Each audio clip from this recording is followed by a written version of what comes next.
রমজান ঘিরে নিত্যপণ্যের বাজার দর জানাতে যশোর থেকে সরাসরি যোগ দিচ্ছেন তৌহিদুর রহমান। তৌহিদ,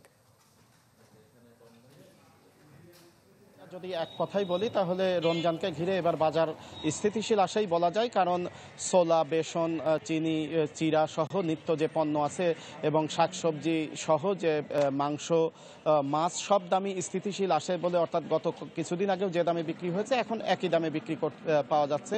এবং যারা রমজানের প্রস্তুতি হিসাবে বিভিন্ন পণ্য কিনছেন তারা বলছেন ছোলার দাম, বেসন সবই আগের তুলনায় বরঞ্চ কিছু কমেছে এবং চিনির দাম কিছুদিন আগেও 125 টাকা থেকে 130 টাকা দরে বিক্রি হচ্ছিল। আজও যারা কিনছেন দেখছি আমি এখানে 120 থেকে 125 টাকার মধ্যে কিনতে পারছেন। অর্থাৎ এই পণ্যগুলো নিয়ে তাদের অভিযোগ নেই, কিন্তু তাদের অভিযোগ রয়েছে বাজারে বেগুনের দামটা বেড়ে গেছে যথেষ্ট বেশি এবং সয়াবিন তেল নিয়ে কিন্তু যে গত এক মাসেরও বেশি সময় আগে ধরে যে সংকট চলছে সেটা এখনো কাটেনি।